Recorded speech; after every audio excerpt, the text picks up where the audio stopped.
un perfil que es común en este tipo de unidades. Claro, también me parece muy interesante de la obra esto que explicas, que expones bastantes casos de cartas, de documentos o familiares después de la guerra. O sea, claro, esta gente, después de haber estado participando en acciones brutales, llega el año 42-43 o después en la posguerra y tienen que volver a su país.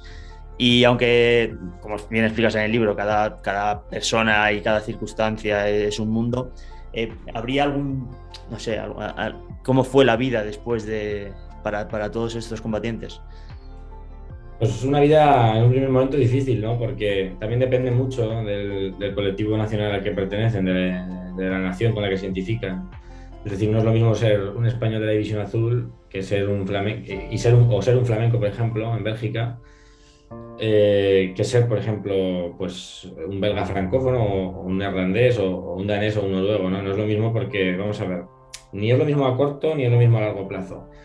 Primero porque la gente que, por ejemplo, volvió con la División Azul, aunque hay multitud de casuísticas, porque hablamos de 50.000 voluntarios a lo largo de casi 3 años, que es muchísimo, es como pues, la población de Ávila, por decir algo, un poquito más.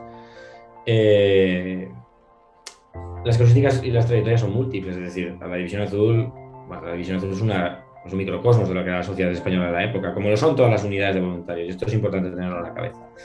Entonces hubo gente que llegó a España, volvió y se encontró con una mano delante y otra mano detrás, es decir, sin nada, porque la España de la época era una España devastada. Pero bueno, en general la gente que volvió no se encontró con un ambiente hostil, todo lo contrario, se encontró con un ambiente en el cual, pues bueno, obtuvieron el reconocimiento de excombatientes, con todo lo que suponía jurídicamente a nivel político dentro del Estado de la época, en la sociedad española de la época, bajo el franquismo, con todos los beneficios que implicaba a nivel de pensiones, a nivel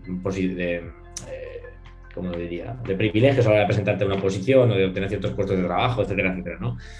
Esto es una excepción en la Europa de posguerra, totalmente. Y además, aún digo más, quiero decir, es que cuando se produce el golpe de Estado, el 23F, a principios de los 80, en todas las divisiones orgánicas o regiones militares españolas hay al frente, si no recuerdo mal, un 80 o 85% de las personas que están al frente de cada una de ellas son exdivisionarios, es decir, es gente que ha hecho carrera, es gente que ha hecho carrera. Y los que no son militares también, es decir, llegan a puestos ejecutivos dentro del Estado muy altos, tanto de primera como de segunda línea, ¿no? Desde ministros hasta altos burócratas o gente de la judicatura, es decir, porque también sabemos que la División Azul tuvo mucha gente con formación universitaria, ¿no? Porque una buena parte del núcleo que conforma al sector más ideologizado de la División Azul es la gente del sindicato de estudiantes universitarios, ¿no? El SEU, ¿no? El sindicato de Falange. De Falange, ¿no? ¿Eh? De procedencia de Falange, Sí, entiendo. exacto, es el sindicato universitario de Falange, exacto. Entonces, eso por un lado, ser flamenco, hombre, en un primer momento mal, pero obviamente el apoyo comunitario en muchos casos lo tuvieron. ¿Por qué? Porque los flamencos son un pueblo sin Estado, o se consideran a sí mismos un pueblo sin Estado, los flamencos que son nacionalistas, obviamente, no todos los flamencos, pero ya se me entiende. Y entonces esta gente han sido tratados, en muchos casos estos voluntarios han tenido el tratamiento de héroes o de gente que, bueno, realmente luchó por la libertad de su país y eso en muchos casos dentro de la amplia comunidad nacionalista flamenca no se cuestiona.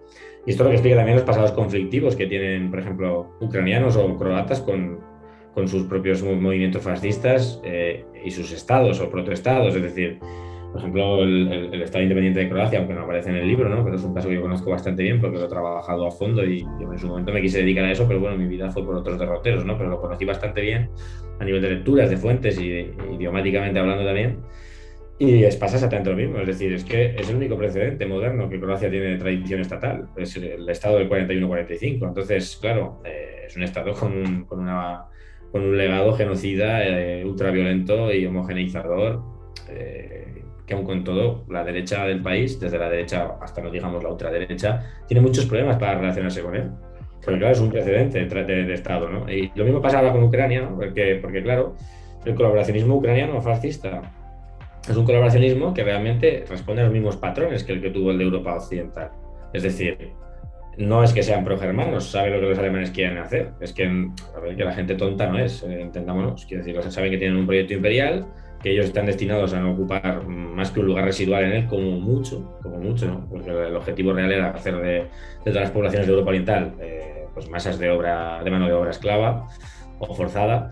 Pero bueno, intentaron ponerse bajo el paraguas de los alemanes para hacerse dignos de ellos, para convertirse en colaboradores útiles y de alguna manera hacerse valer, ¿no? Decir, bueno, podemos ser unos intermediarios o interlocutores útiles, ¿no? Para vosotros, colaborar en las políticas genocidas, que no hacerlo, aquí sí que por convencimiento, obviamente, porque consideran que los judíos deben ser eliminados. El problema del antisemitismo es un problema europeo, que se vuelve más virulento seguramente conforme más se va hacia el este. Y al mismo tiempo, pues en muchos casos por la noche, y conforme avanza la guerra y las políticas de ocupación alemanas se pone de manifiesto qué tipo de finalidades tienen, acaban combatiendo también a los alemanes, que esto es la realidad, es decir, es el verdugo que se convierte en víctima constantemente, ¿no? Entonces, bueno, claro, obviamente, y esto es interesante tenerlo en cuenta, un poco por cerrar el tema, hay una cuestión que es real, que es cierta. Los colaboracionistas pasaron una segunda parte de la década de los 40 muy difícil, en la clandestinidad o en los que consiguieron pasar a la clandestinidad, obviamente, o en el exilio, los que lo consiguieron, que son los menos, y la mayoría pues en campos de detención, en prisiones, llevando a cabo, trabajando a la fuerza, ¿no? Para sufragar el coste que suponía su reclusión y su procesamiento jurídico. Esto es así hasta el año 48, 49, 50, que empiezan a proclamarse las primeras amnistías con diferentes grados, ¿no? A los que te puedes acoger en función de cuáles son tus delitos y tal.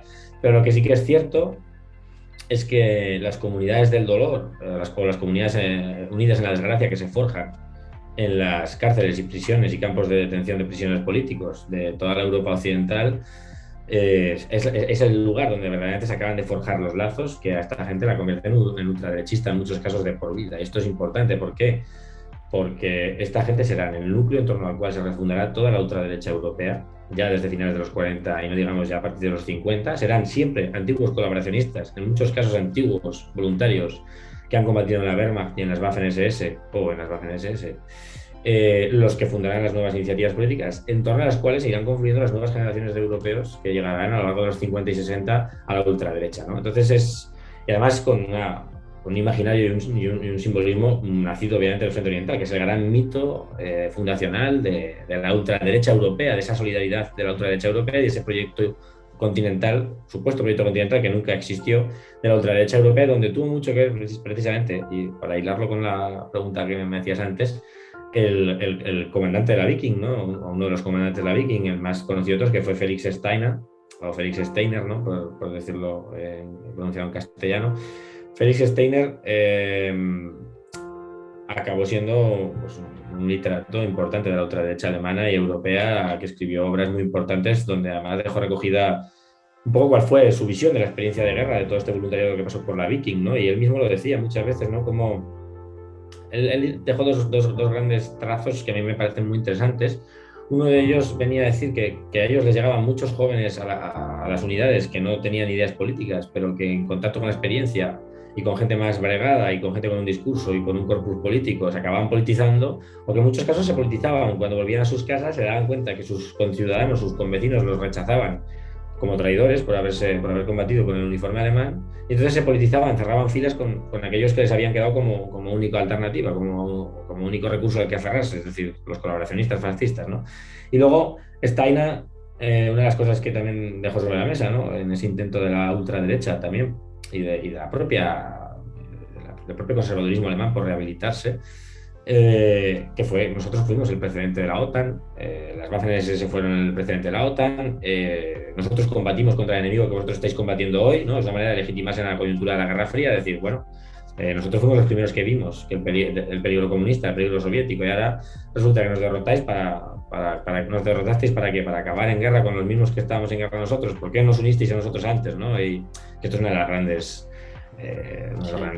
martiriologios que proyecta siempre la ultraderecha alemana, que ha proyectado siempre, ¿no? La idea de que, bueno, nosotros fuimos los primeros en el campo de batalla, nos hundisteis y después os encontrasteis con el mismo problema que nosotros, ¿no? En fin, obviamente las cosas tienen muchas más capas, ¿no? Pero esto obviamente lo oculta en la conciencia, ¿no? Pero es interesante, es muy interesante tener en cuenta que seguramente, además porque son sin duda discursos que ellos mismos se creían, ¿no? Esto es una cosa que a veces nos perdemos de vista, que el mejor propagandista es el que se cree su propaganda, ¿no?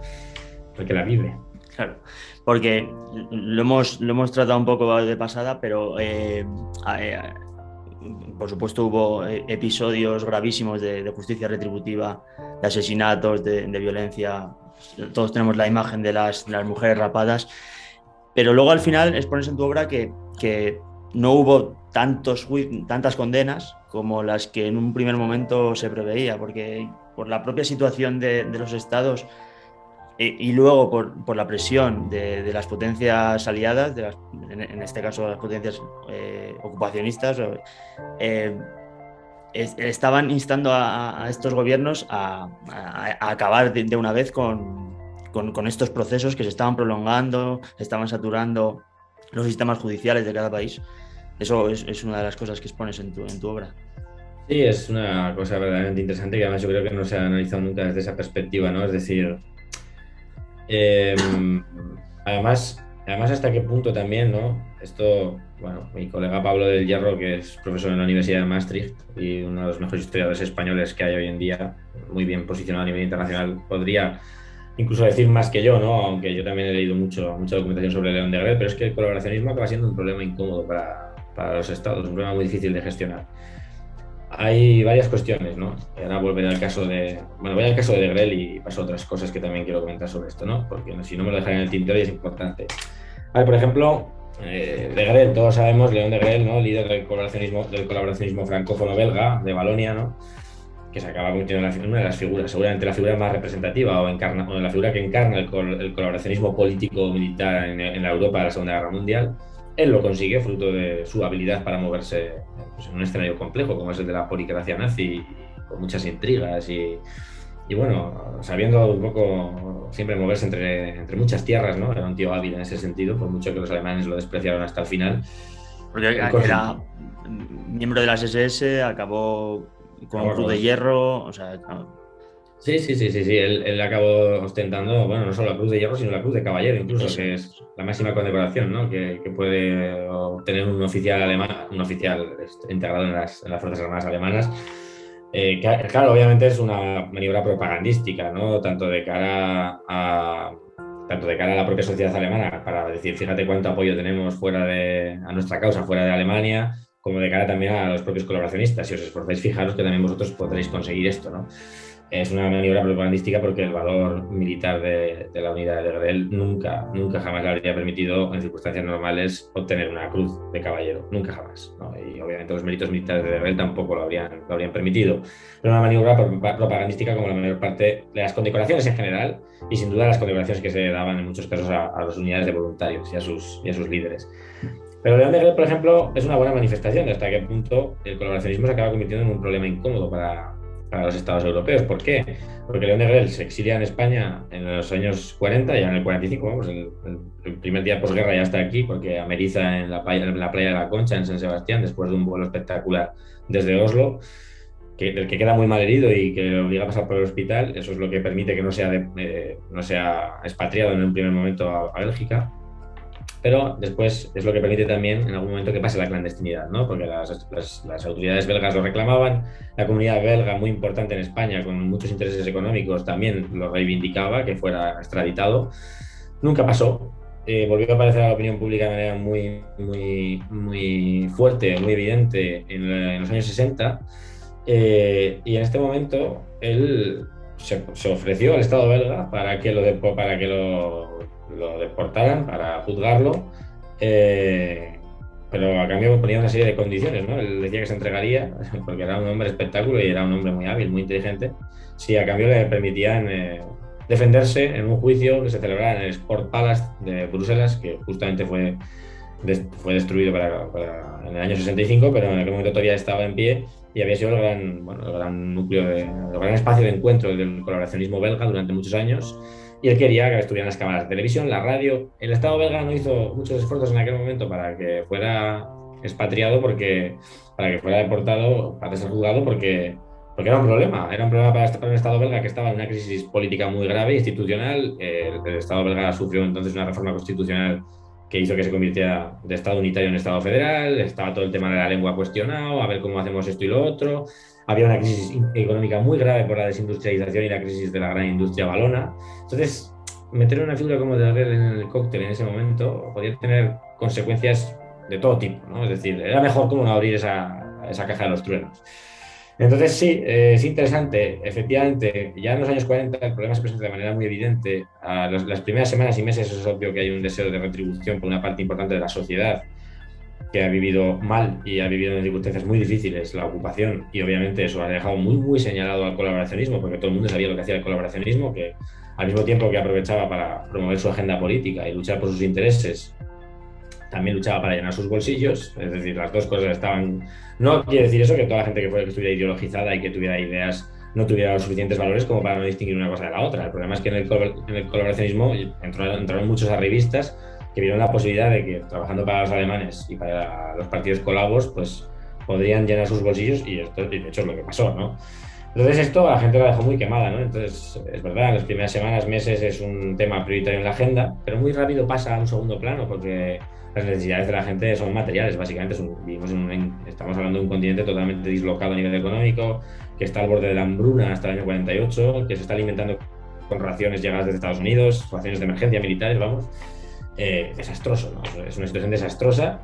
Y eso hace que pasen muy rápido a un segundo plano. Obviamente, además, está la cuestión que comentabas tú, que los sistemas judiciales colapsan, es inviable, hubiera exigido lustros poder llevar a cabo el procesamiento en condiciones de toda la gente que se estaba exigiendo procesar, lo cual obviamente también mantenía en prisión a gente que estaba esperando su proceso sine die, y eso tiene consecuencias también para el propio prestigio del Estado. Es decir, vale, me estáis acusando de esto y mi juicio para cuándo, ¿no? Es decir, ¿esto qué? No tiene ningún sentido, ¿no? Y luego al mismo tiempo, efectivamente, una cosa que se ha comentado muy poco, ¿no? Que es la presión de las potencias aliadas que están ocupando ahora Europa Occidental, que quieren dar viabilidad a esos estados, y eso pasa primero por recuperar el personal técnico que está acusado de colaboracionismo, que es importante porque el colaboracionismo es un fenómeno, bueno, los partidos fascistas son un fenómeno de clases medias con lo cual gente formada, en muchos casos universitaria, cuando entonces no era tampoco algo común. Tampoco era raro, pero no era común, vaya, para entendernos. Y bueno, entonces se quiere recuperar ese personal, se quiere normalizar la situación social, porque hay mucha gente a la que se está viendo que se la está condenando a abrazar el fascismo de por vida si no se les proporciona una posibilidad de reinserción, sobre todo a la gente más joven. Esto es un tema que preocupa mucho a los psiquiatras militares. Y bueno, y luego en última instancia el coste económico que tiene, que es que en el caso de los Países Bajos se está llevando 6% del presupuesto estatal anual. El mantenimiento del sistema de prisiones y de abastecimiento de esas prisiones y de sus guardias y todo lo que comporta, ¿no? Entonces, pues bueno, efectivamente hay unas presiones que hacen que el problema se vaya resolviendo pues con juicios ejemplarizantes a figuras más señaladas, y a partir del año 48 ya de manera muy evidente esto desaparece de la agenda política. Esta gente en general empieza a volver a sus casas y a su vida normal, a menos que tengan delitos muy graves, ¿no? Que han perdido derechos civiles y derechos políticos, que eso también pasó, pero no es lo normal, ¿eh? En la mayor parte de los casos, bueno, pues vuelven a una vida más o menos normal. Genial. Bueno, David, pues que sirva esto para crear el interés a los lectores, y muchísimas gracias por estar con nosotros, y enhorabuena otra vez por el libro. Nada, ojalá pudiéramos estar mucho más rato. Yo tengo charrera para mucho rato y es un gusto poder hablar de estas cosas porque son muy interesantes, y en buena compañía pues todo se hace como mucho más gustoso, ¿no?